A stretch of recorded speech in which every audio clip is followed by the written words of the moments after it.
Hello friends, my name is Gangesh. Friends, आज हम लोग लर्न करेंगे डिटर्मिनर्स के बारे में। जैसा कि आप वीडियो देखे होंगे तो आपको पता चला होगा कि सबसे पहले मैंने आर्टिकल डिटर्मिनर्स पढ़ाया था। उसके बाद कल मैंने demonstrative determiners and possessive determiners बताया था। आज हम लोग पढ़ेंगे न्यूमरल डिटर्मिनर्स। ठीक है, आइए देखते हैं न्यूमरल डिटर्मिनर्स लर्न करते हैं। इसमें क्या है, फर्स्ट हम देखेंगे कि इसे किस तरीके से डिफ़ाइन किया गया, इसका क्या मीनिंग होता है। देन हम इसके एग्जांपल्स देखेंगे। Okay, let's start. अब यहाँ the determiner which mention the number of a noun, क्या मेंशन करता है? नंबर ऑफ ए नाउन की नाउन्स कितने नंबर में, एक हैं, दो है, तीन है, चार हैं, तो उसको कैसे आइडिया। उसके पहले हम कुछ डिटर्मिनर्स रखते हैं जिसे कहते हैं न्यूमरल डिटर्मिनर्स। ठीक है, तो न्यूमरल डिटर्मिनर्स हम पहले ये देखेंगे कितने टाइप्स के होते हैं। There are 3 types of numeral determiners. कितने टाइप के होते हैं? 3 टाइप्स के। अब यहाँ पे डेफिनेट न्यूमरल डिटर्मिनर्स होते हैं फर्स्ट, इसको हम पहले पढ़ेंगे। उसके बाद इनडेफिनेट न्यूमरल डिटर्मिनर्स होते हैं second. Third distributive numeral determiners होते हैं। ठीक है, तो ये तीनों डिटर्मिनर्स का आज लर्न करेंगे। आइए चलिए स्टार्ट करते हैं।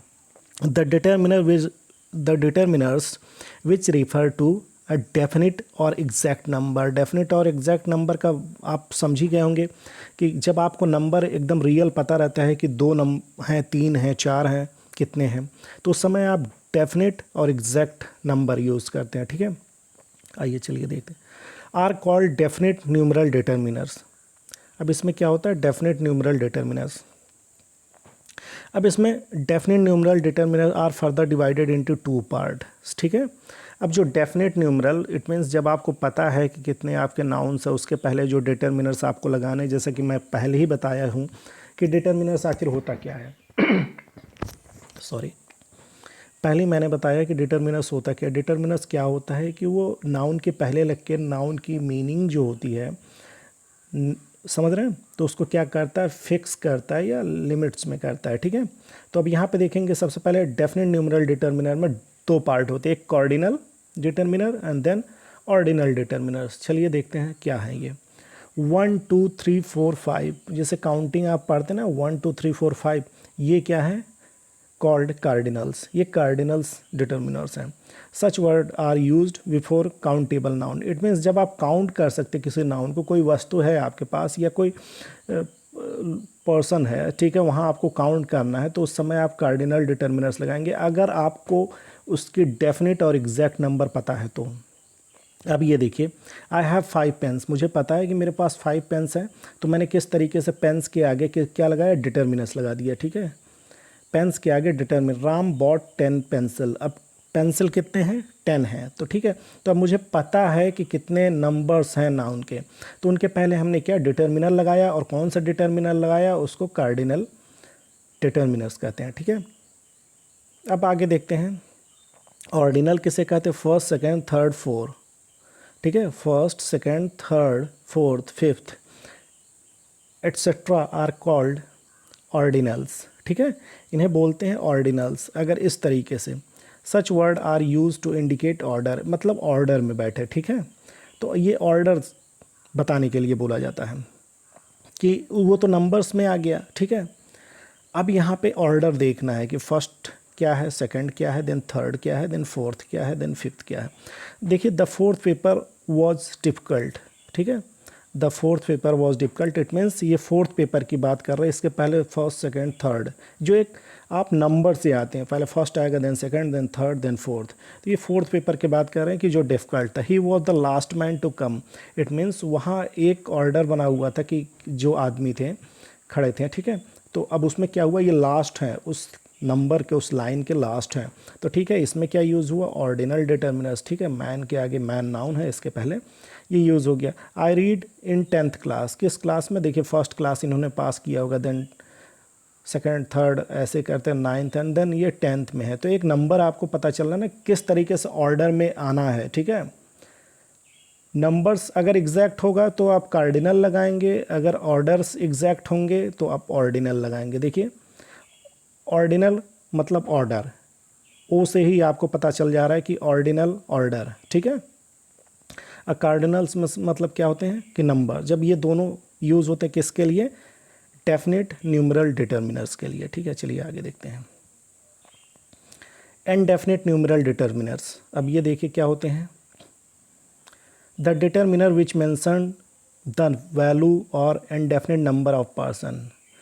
वैल्यू इट मीन्स कभी कभी हम देखते हैं ना कि हमारे पास कुछ ऐसे वैल्यूज़ होते हैं कि जिनकी नंबर फिक्स नहीं होती कि कितने हैं क्या हैं, या नाउन्स होते हैं तो ये नहीं पता होता कि हमारे पास कितने हैं। ये होता काउंटेबल तो होते बट वो काउंट नहीं किए हुए होते हैं या उन्हें काउंट नहीं किया जा सकता। तो वैसी जगहों पे हम क्या लगाते हैं, indefinite number of a noun. ठीक है, उसे बोलते हैं indefinite number of a noun, और वो हमारे क्या होते हैं, इंडेफिनिट न्यूमरल डिटर्मिनर्स। ठीक है, अब चलिए आगे देखें इंडेफिनिट न्यूमरल डिटर्मिनर्स। अब इंडेफिनिट न्यूमरल डिटर्मिनर्स क्या होते हैं, the example of indefinite numeral determiner are given below. देखिए नीचे दिया गया है। अब यहाँ पे मेनी क्या है, indefinite numeral determiner. This determiner mentions the indefinite number of a noun। मतलब जब आप नाउन में ये नहीं पता है आपको कि 1 2 3 4 5 कितने संख्या में कोई वस्तु हमारे पास है या कितने संख्या में लोग हैं, जब आप ऐसे आइडिया नहीं लगा पाते हैं तो उसे इनडेफिनिट न्यूमरल डिटर्मिनर्स उस नाउन के पहले रखते हैं। देखिए आई हैव मेनी बुक्स। अब यहाँ पे ये नहीं लिखा हुआ है 10 बुक 12 बुक 13 बुक, कितने बुक्स हैं। यहाँ पे ये लिखा है बुक्स, इस कुछ आइडिया नहीं कि कितने बुक है। 1 भी हो सकते हैं, 2 भी हो सकते हैं, 5 भी हो सकते हैं, 10 भी हो सकते हैं, 100 बुक भी हो सकते हैं।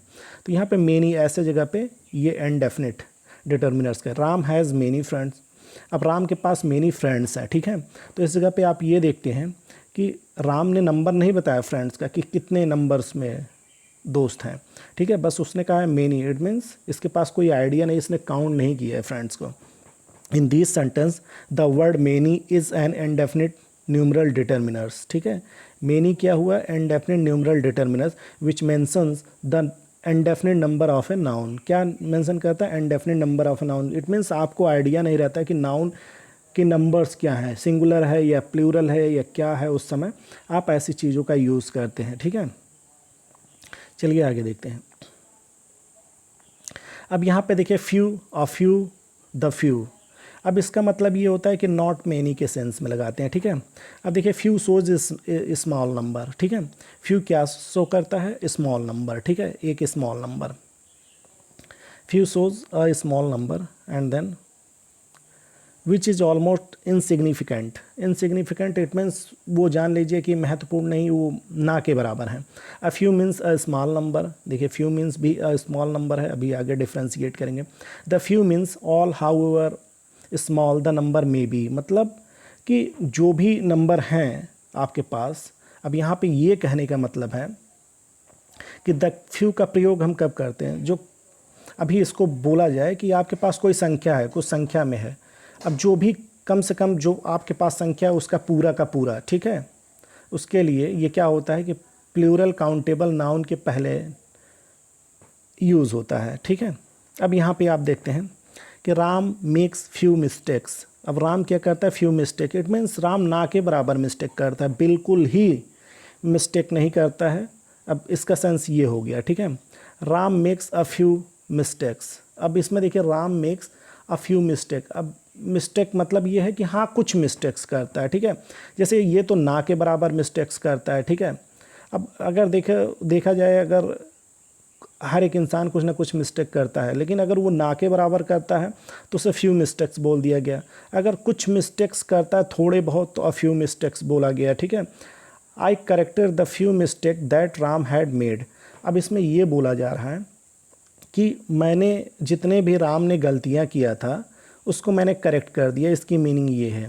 तो इसका मतलब ये हो गया कि इसको ना के बराबर, इसको कुछ कुछ, और इसको जितना मतलब हुआ है, मतलब राम ने कुछ ना के बराबर मिस्टेक किया है, राम ने कुछ मिस्टेक किया है, और राम ने जितना भी मिस्टेक किया है ये सबको बता रहा है द फ्यू। ठीक है, तो इसमें क्या है, ये नेगेटिव सेंस रखता है बीच वाला, या फ्यू अफर्मेटिव सेंस रखता है। ये क्या है, द फ्यू नेगेटिव और अफर्मेटिव दोनों सेंस रखता है। ठीक है, जिसे कहेंगे पॉजिटिव एंड नेगेटिव दोनों सेंस रखेगा। ठीक है, अब यहाँ पे आप ये देख सकते हैं कि अगर एक सेंटेंस आप बोलें कि I have read the few books I had, इसका मतलब यही होगा कि मेरे पास जितनी भी बुकें थी थोड़ी बहुत, उसको मैंने सब पढ़ डाली। ठीक है, तो यही इसका मीनिंग होगा। तो इसमें कंफ्यूज होने की ज़रूरत नहीं है। जो भी दिक्कत होगी आप कमेंट बॉक्स में ज़रूर लिखिएगा। अब in this way few is a negative adjective, ठीक है। फ्यू क्या है? A negative adjective which means not many, ठीक है। अब a few is an affirmative adjective, तो ये नेगेटिव, ये affirmative, which means some at least, मतलब जो भी कुछ थोड़ा बहुत।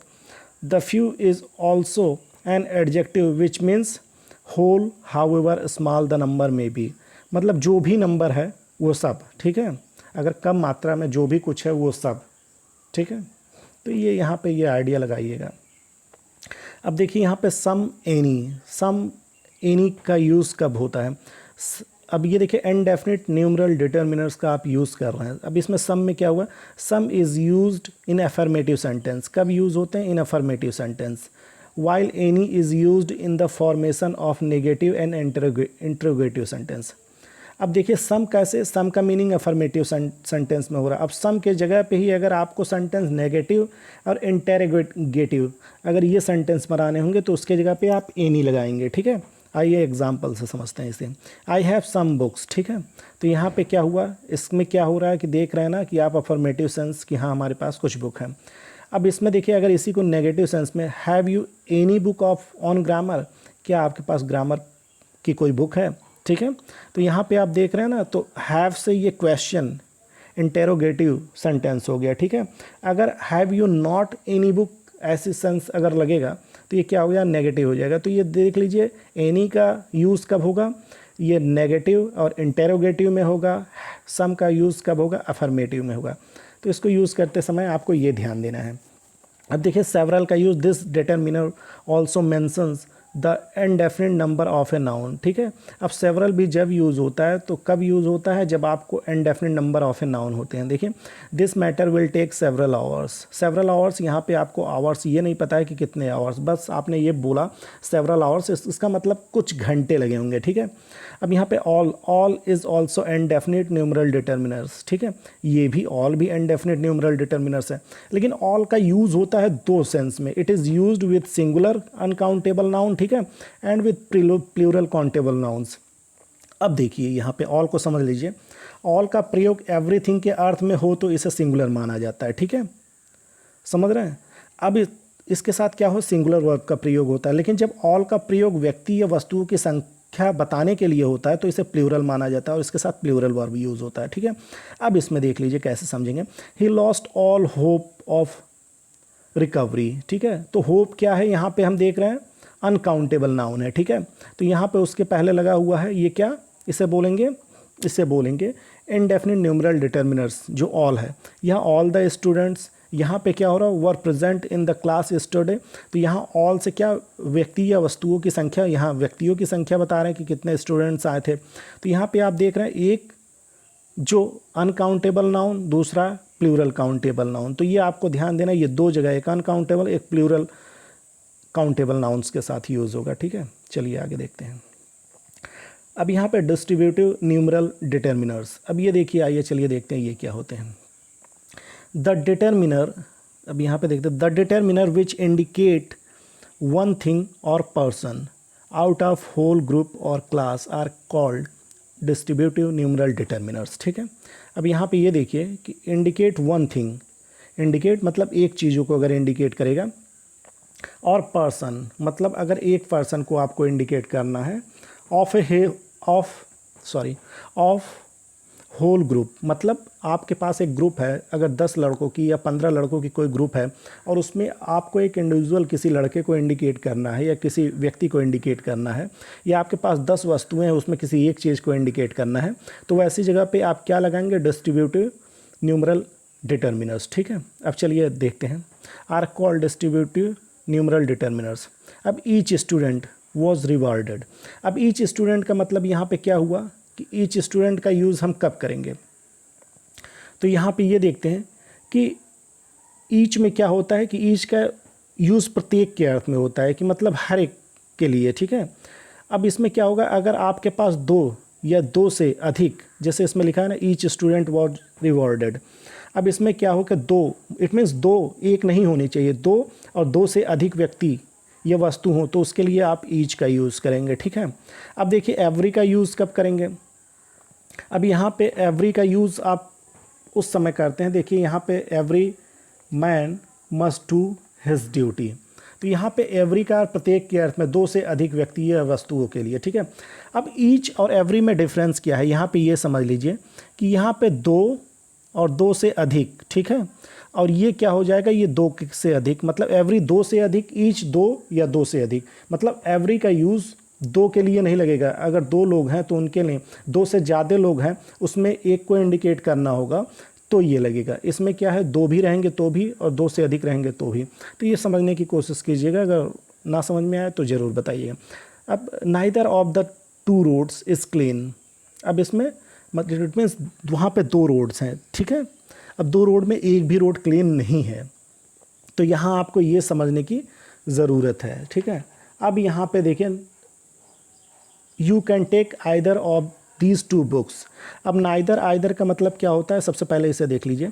अब neither of the two roads is clean, अब इसमें नाइदर का प्रयोग दो में से कोई भी नहीं, ठीक है। अगर आपके पास दो हैं तो उसमें में से कोई भी नहीं के लिए प्रयोग होगा, या व्यक्ति हों या वस्तु हों। अब ये दो रोड के बारे में, दो रोडों में कोई भी रोड क्लीन नहीं है, ठीक है। अब यहाँ पे you can take either of these two books, अब आइदर का यूज़ क्या होगा, दो में से कोई एक। अब आपके पास दो व्यक्ति या वस्तु कोई ऐसी चीज़ है, उसमें एक चीज़। अब you can take either of these two books, it means दो बुक हैं और दो बुक में किसी भी बुक को आप ले सकते हैं, ठीक है। None of the students in the class can do it, अब देखिए नन का यूज़ क्या होता है। अब नन को आपको यहाँ पे ये समझना पड़ेगा कि किस तरीके से इसके यूजेस हैं। इन the class can do it, तो ये जान लीजिए कि क्लास में जितने भी स्टूडेंट्स हैं, ठीक है, उतने में से कोई भी नहीं ये काम कर सकता है, उतने में से कोई भी नहीं ये स्टूडेंट्स काम कर सकता है। अब यहाँ पे देखिए, in this sentence each every neither either none, ठीक है। तो ये चीज़ें हुए are distributive numeral determiners because these word indicate one thing और one person taken separately out of a whole group और क्लास, ठीक है। तो यहाँ पे ये अब नन के बारे में जैसा आपको समझ में आ गया होगा, चलिए आगे बढ़ते हैं। अब यहाँ पे देखिए ईच, अब ईच के बारे में जो मैंने पहले बताया था वही समझ लीजिए, वही यहाँ पे लिखा है। Each gives an individual sense, each क्या देता है, एक इंडिविजुअल सेंस देता है हमें, ठीक। अब इंडिविजुअल सेंस, अब used with singular countable noun, किसके साथ यूज होता है, सिंगुलर काउंटेबल नाउन के साथ। एवरी कब यूज़ होता है, every gives a collective sense, ठीक है, एक कलेक्टिव सेंस। मैंने बताया ना, ईच कब यूज़ होगा, ईच दो या दो से अधिक में से एक के लिए। एवरी कब यूज़ होगा, दो से अधिक लोगों में से एक के लिए, ठीक है, a total group. It is also use with singular countable nouns, ठीक है। आइदर क्या होगा, वन और द अदर ऑफ टू, मतलब दो में से एक के लिए। नाइदर कब यूज़ होगा, not one the other of two things of people, ठीक है, और पीपल। तो इसमें ये होगा कि आइदर भी दो में से एक के लिए, और नाइदर का मतलब होता है कि दो में से कोई भी नहीं, ठीक है। Not one the other of two things और पीपल, मतलब दो में से कोई भी नहीं, दो चीज़ें हैं, दो में से कोई। नन का not one of A group of people things और नॉट एनी, इट मीन्स कोई आपके पास ग्रुप है उसमें कोई भी नहीं, ठीक है। तो इसके सेंस में नन का यूज़ होगा। अब यहाँ पे आपको ये देखना है कि किस तरीके से हमने यूज़ किया, ठीक। अब यहाँ पे तो ये चीज़ें सारी समझ में आ गई हो कि अगर ना भी समझ में आए तो आप कमेंट बॉक्स में ज़रूर लिखिएगा, अगर कोई भी प्रॉब्लम होती है उसके लिए। आगे हम पढ़ेंगे क्या, quantitative determiners, quantitative determiners. Okay, thank you.